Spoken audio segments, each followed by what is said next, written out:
Hey Sagittarius, welcome to your Soulful Tarot session. Thank you so much for joining me today. I haven't recorded a reading for you in a very long time, and I'm very happy to be here today. So thank you for your patience. I appreciate it. As always, there's going to be an extended to this reading available on Patreon. The link is always pinned in the comments or the first comment in the description box.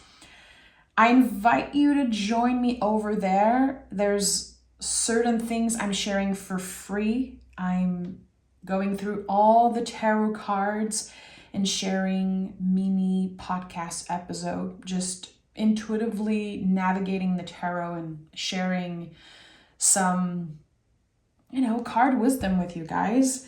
And by subscribing for free, you receive all the emails so you know when there's a reading for your sign coming out, and you can choose to subscribe monthly or get the extended a la carte. So yeah, that's it. Today I'm reading for the next 3 months. I've been doing a round of kind of the last quarter of the year for everyone. We have 7 of Pentacles that flew out. Interesting. A part of you could still feel like you're waiting on something, or that you're not quite sure of the timing of what comes next. What is the practical next step for you to take? Let's see. What is the general energy for Sag for the last quarter of the year? The next 3 months for Sag. Tower, okay. Interesting. So, I know from experience, people have this very intense reaction to the Tower card. And if you know me a little bit, you know that part of my mission as a tarot reader and tarot teacher is to help people see all sides, really all opposites of every card, because there are no good or bad cards in the tarot. That is the biggest misconception, I think, with this magical tool. The Tower is one of those cards that, again, it brings up something within us, which makes sense. The tarot and the imagery it contains, everybody can relate in some way. That's why the deck is so popular and so many people are attracted to it for different types of reasons. But I think that we can relate to the imagery. When it comes to the Tower, there's something that's happening internally. We have to remember that. It's sudden, it feels sudden, but it is an internal process before anything. You can see the lightning here and the crown just falling in some way. And what is happening is inside the Tower. But yes, it is affecting in certain ways the external. 333 on the timer as I'm saying that. Okay, so as within, so without. The changes started happening internally for you probably a very long time ago. And I felt that for you, Sagittarius, for a few years now, how your inner world has been changing. You have cultivated inner stillness and so much wisdom. You could have detached from a lot of people also. And I know that for so many of you that there was this period of kind of feeling isolated, not knowing who can I trust? Who am I? Like, what is the purpose of all this? And I know from experience that the Tower always lead to the star energy. We see beyond what happened. We see beyond the lesson. We go even deeper than the lesson. There's something absolutely beautiful with the Tower. And it's bitter medicine. Like, it stings. Sometimes it can feel very uncomfortable to go through a Tower moment, but not always. I think that the more we learn to surrender to that energy, the more and my neighbor is being very loud right now. You know, so fitting. So fitting with this card, like this very loud shakeup, but it gives you the opportunity to rebuild something. The Tower, when it shows up, usually is saying you're already changed. You've already been through something that has stripped everything non-essential away from you, which again can feel quite isolating. I could talk for hours about the Tower. I could literally do a workshop of 3-4 hours just on this card. Maybe eventually I'll do this with the scarier, more complex card in the tarot. I've seen this so many times, people listening to readings, and if the general energy is challenging, they click off and they get scared. And I want to say, Sag, your willingness, your courage to listen and receive a message that might be uncomfortable, it proves something. It is a testament to your willingness to change, to your curiosity, and what are we if we are not curious?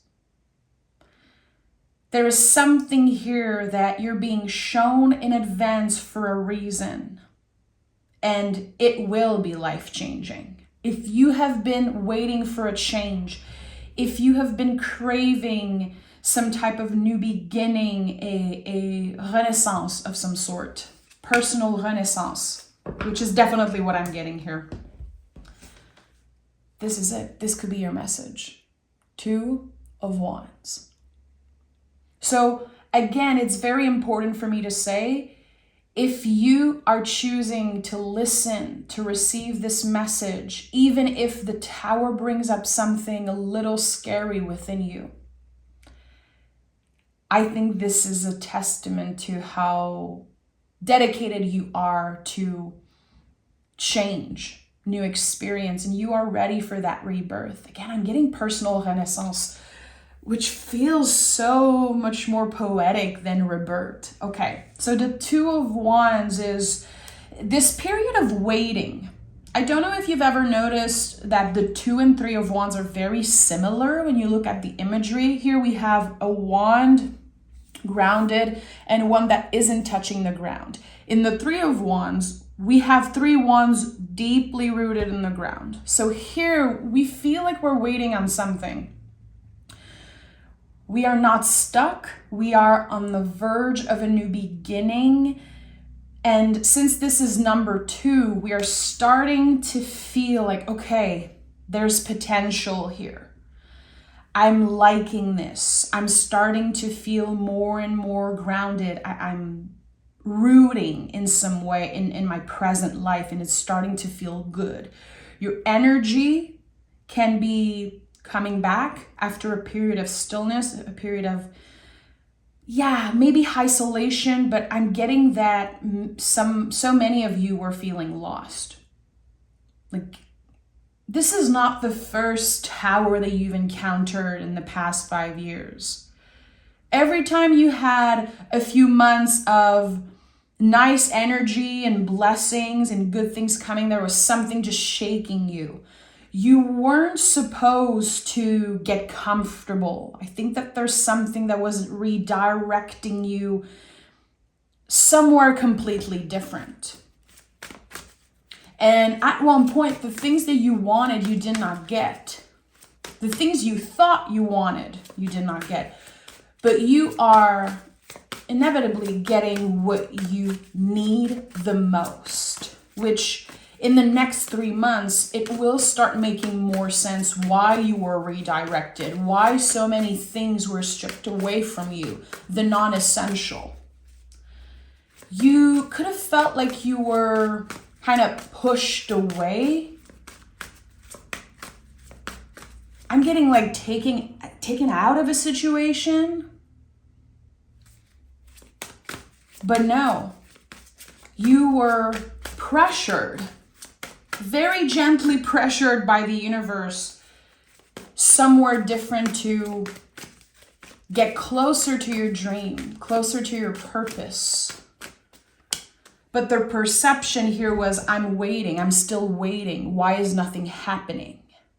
Why am I getting challenged here on this path to success? It was part of the path, always. Here with the Six of Wands, which I'm sure so many of you know this already, this is a card that says success. This is the victory card. I always felt weird with the word victory. I feel like it puts a lot of pressure on us. And again, I felt that there was that pressure. So that makes sense that it's coming up. Maybe you felt that pressure to do better, do more, figuring out, okay, what's next? How am I getting to this purpose, this dream, this thing that I know in my heart I want? That's one thing that is for sure here. Your heart is truly aligned. But there's something external that kept getting in the way of you fully trusting that you're on the right path. I'm getting this feeling of someone saying, am I wasting my time? Is this just a fantasy? Should I just settle for less or focus on something different? At the end of the road, when you get to that special thing that your heart wants, you will understand that it was all worth it. The ups and downs and the questions and the tower moments, because you will get to that space where your past, present, and future self are perfectly aligned. This is what the Six of Wands says to me. Also, a card that is deeply connected to your wise and well ancestors. Sagittarius, I've said this a million times, and I really believe that. I feel like you guys, Sag, Sun, Moon, and Rising, are the most magical signs of the zodiacs. Like those placements for me are very powerful. There's something very magician-like, very just powerful that I think people overlook when it comes to you. You are the alchemist. You have this special energy and you can create absolutely anything that you want with your life. The thing is, you are the flaming arrow. When you know, you know. When you focus on this one thing, when you're, the flaming arrow of Sagittarius is focus on one thing, when you are centering a goal, a wish, a purpose, when you are centering it, you want it to happen quickly. It's like you need that confirmation that you're not crazy, you're seeing the signs, you're seeing the synchronicities. God, the universe, your guides, your wise and well ancestors, they have placed you in this position and you just want that confirmation. You need to see to believe. And this whole journey for you, especially the past, it could be 8 to 6 years, you have been challenged in very profound ways. And the fact that you kept your head up and the fact that you're still standing and focusing, centering this one thing, which I don't know what it is. It could be a dream, a goal, this secret wish that you have, this thing that's missing that you know eventually you'll get. Because you never gave up, you will get there. I think that intuitively you know, but your mind sometimes can get in the way. Because not only the universe challenged you a lot, you challenge yourself more than anyone, more than anything else. You have very high standards for yourself and also for who you let in around you. You are one of those signs that understands that less is more. You don't need to have a billion friends to be happy. You're very carefully choosing who you keep around. And you've done the clearing. You have done the cutting cords and the moving on and the kind of this, the energetic junk drawer in your life. You've cleared it a while ago. So it has been annoying waiting for something to happen, but it's starting to very rapidly change the energy around you. Certain things are becoming clearer. Energies are moving faster. And again, it all comes from you being redirected somewhere completely different. 5 of Cups. And it brought up a lot of grief. So many of you still are sitting in that grief, which I think is essential. It really is. This card is about making space for grief at the table of our lives. I feel like we pressure ourselves to grieve and move on as fast as possible. Humans are very hard on themselves in that way. There's always shame that come up when we are still grieving something that happened a long time ago. But again, we have to learn to make space for those intense feelings at the table of our lives. The 5 of Cups, being number 5, is a card of change. It's also a contraction. All 5 are feeling like this very intense contraction. It's not permanent, but it's very real. It's very intense. This card truly is here to validate feelings. You're not crazy because you're still hurting. You're not too sensitive, you're not wasting time, you're not over dramatic, you are being a human, and I want you to hold space for that. Your ability to feel things very deeply. There is no time limit to healing and to grieving. That is the biggest bullshit I've ever heard. Because I hear this a lot. People saying, okay, come on, move on, or you should be grieving for a certain amount of time and go through all the stages and then it's over. And that is not true. This is not what it looks like to be a human. The body holds the count, and there are certain wounds that remain open for the rest of our lives. We just need to constantly go back and tend to those wounds. And again, it doesn't make us weak. Your vulnerability makes you strong. It really does. And I know it sounds a little cheesy, but it's so true. Your vulnerability helps you connect with humans who are also close to their feelings. And I think that as a Sagittarius, you love those very vulnerable, honest people.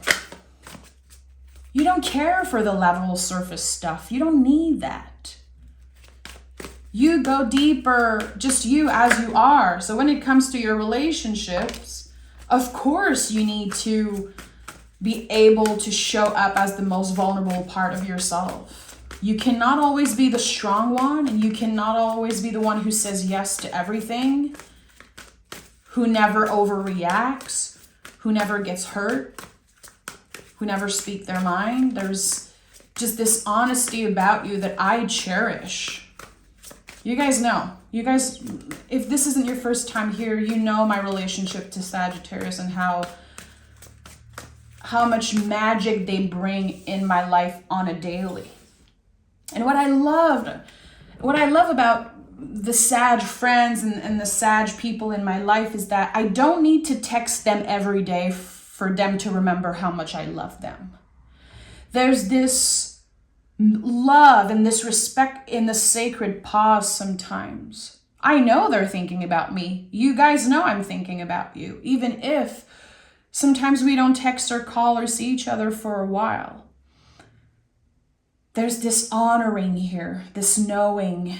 And again, I think it comes from you being very magical, very intuitive, and very connected to your, again, this sense of knowing. And the High Priestess here just makes so much sense. The High Priestess is about knowing. This is about being. There's so much here with this card connected to the cycles of life. Yes, us following the cycles of nature, of course, and the inner sacred rhythms, all of those internal change. We embrace change with the High Priestess, and we remember that we're always protected. This is one of my favorite cards when it comes to protection. when I feel panicked, when I feel like my anxiety is taking over, I close my eyes and I picture myself as the high priestess sitting between the two pillars. It's also a beautiful visual reminder that not everything is black or white. We need to learn to find a space in the middle here, that a lot in life is gray. Most of our life is the gray area, is the not knowing. The high priestess, she's holding the mysteries of the world. And she's not trying to predict the future. Again, she's really sitting in that knowing that no matter what happens, she has herself till the end, no matter what. That no matter what happens externally, she is protected. She's not picking sides. She's on her own side, and that is enough. And here, seeing 2, again, for me, 2 is the number of expansion. It's the first sprout of a seed. Because in the ace, we plant the seed. And in the 2s, we see that there's movement. Oh, there's finally an expansion. Okay, those seeds that I've been watering for so long, they're coming out slowly but surely. I'm finally getting the sense that things are moving forward, that things are really going to happen for me. So what can I do? I'm still nurturing those seeds. Constantly going back to asking those questions like, okay, what is most important for me? What is my goal? What is my dream? What do I believe in? What are my values? What am I centering each and every day? And at the heart of your reading, you have the 7 of Swords. I'm not surprised. Again, I felt like there was this inner battle going on mentally for you. There were no swords on the card, and still I felt it. The 7 of Swords is when our mind, our nervous system, it takes over and it says things like, you could have done so much more. Why didn't you start 10 years ago? Why did you do this? Why did you trust this person? Have 22 on the timer as I'm saying that. Our thoughts can isolate us. They can imprison us. But when we learn to let them pass, like cars on a road, we can feel liberated. They are such good reminders of us being human, that it is normal to stress and to fear things. We just don't want to stay in that. Again, the swords to me are all about the thoughts, and I really see them as road, like car driving on the road. I don't want them to park there. You're not going to park on the highway. You're going to let the car move.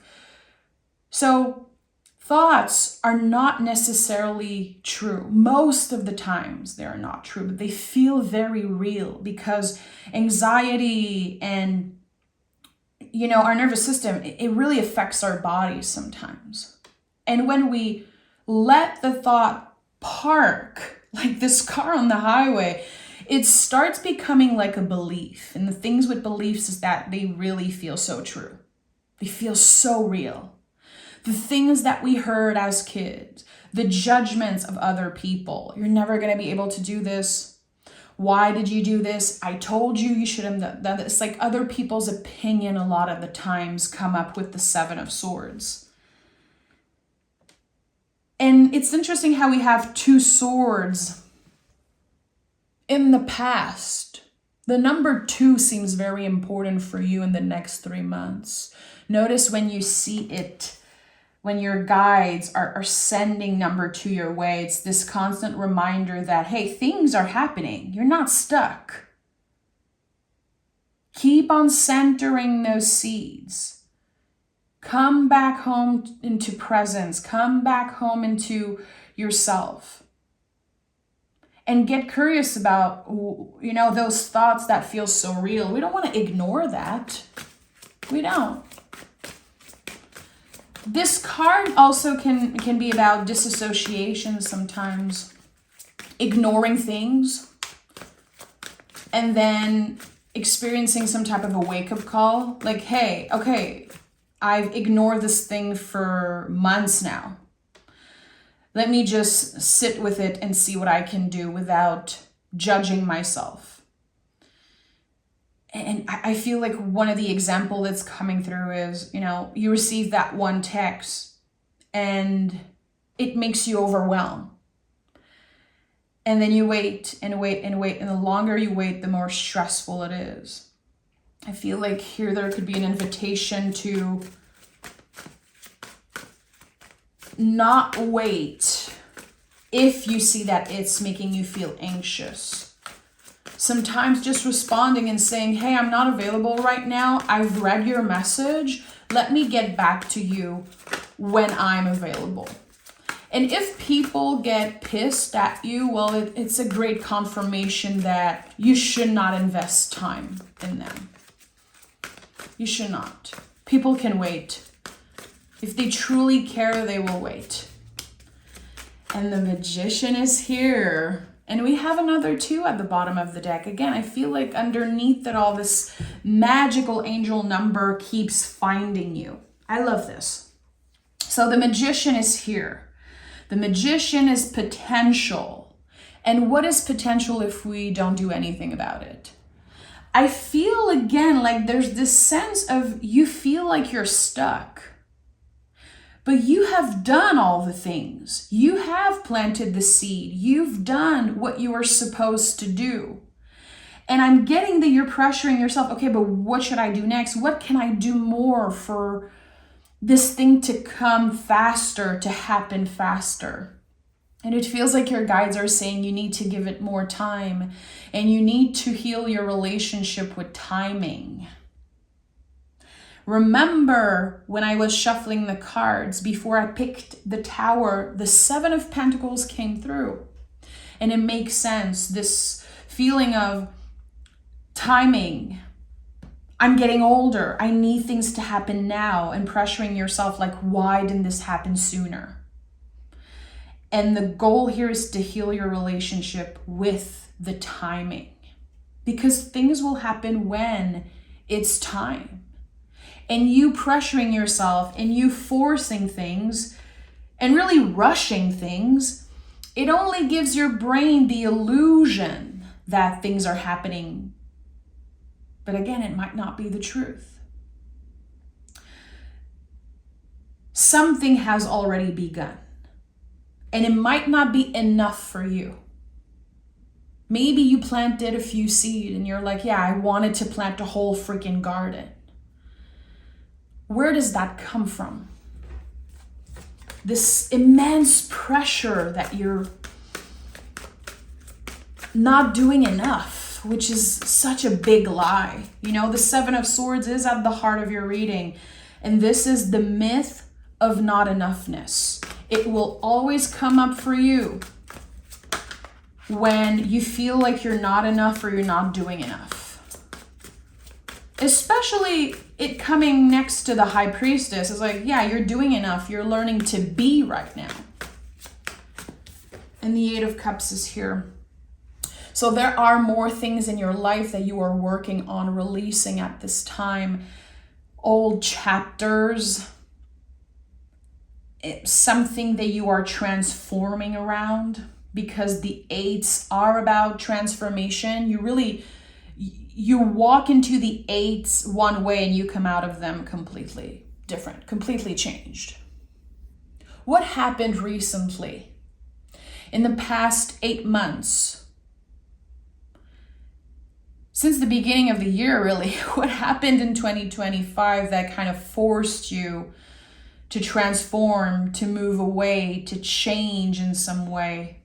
Is there some type of bitterness here? Or are you just slowly settling into that energy? Give yourself time. Some days you're going to be happy about it, and other days you're going to feel like, oh, this sucks. Why did this happen? I think it's, again, normal. We have the moon, the symbol of the moon here, just like the High Priestess. whenever you see the moon in the tarot, not only the moon card, but when you see it come up as a symbol in a card, it's about cycles. The moon changes sign every 2.5 days. You're gonna change every few days. And it doesn't mean that you don't know yourself. It's just a reminder of how cyclical you are. How connected you are to your inner seasons and to nature. You are supposed to change. There's nothing fixed about you, Sag. Embrace that. The curiosity and the really giving yourself the space and the opportunity to change your mind about certain things, to open up your heart and see things from a new perspective always. I think this is what's happening here for you. We have the High Priestess and the Magician in this middle row. With the Tower cards, like those 3 major cards are no joke. And they are so much about the self. So much about those very personal changes. And how, again, it is slowly but surely affecting, changing the scenery around you. Before the end of the year, there could be a completely new reality when it comes to your job, when it comes to your day-to-day. But again, you're not supposed to know. The timing, it cannot be sure because you're healing your relationship with time. You're being shown that things are changing. They've already started changing. You're being shown that there is a new beginning on the horizon. But the question is not when. When will this happen? The question is, how will I show up? How? And we have the Page of Wands and the Page of Swords. How will you show up? With a curious mind, with a curious heart. The pages are so much about curiosity. And I know they are sometimes considered as, the amateur of the tarot.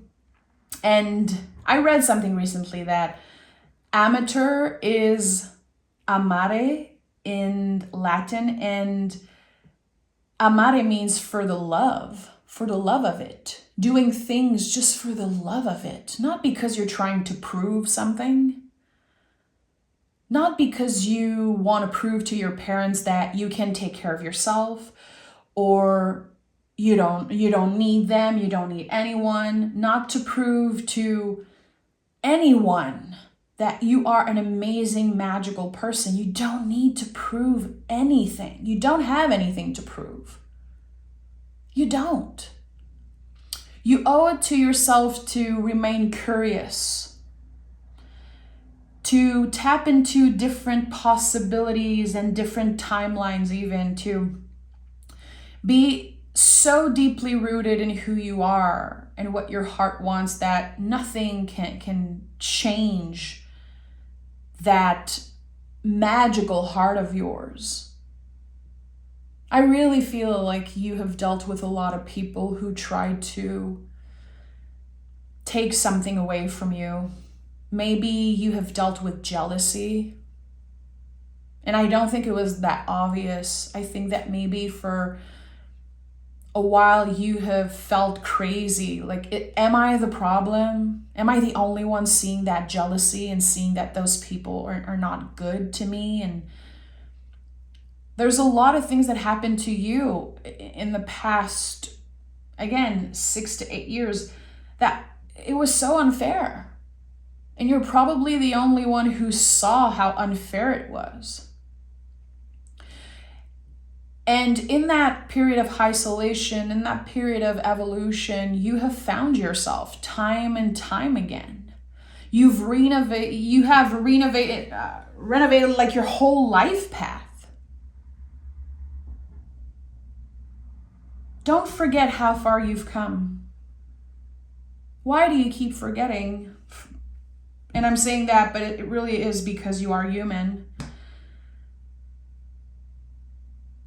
Here we have the bravest part of yourself and the most loving part of yourself that are coming up to the surface and saying, this has already begun for us. This is just like triple confirmation here of the fact that you have planted all the seeds that you can possibly plant. You have done the work.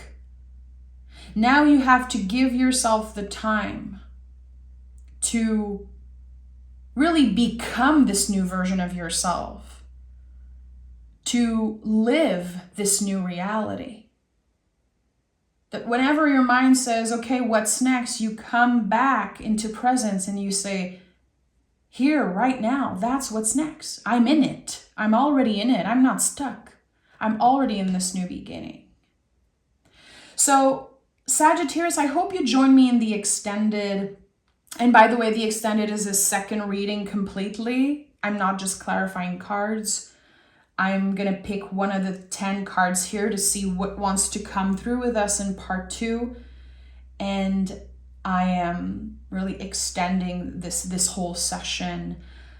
I want to know more about this new beginning because I'm very curious. And I want to know what is showing up in your life after so much has been stripped away. I'm curious. I have so many questions to ask. So again, I hope you join me there. Thank you for your patience. Thank you for being here. And I'll talk to you guys very, very soon.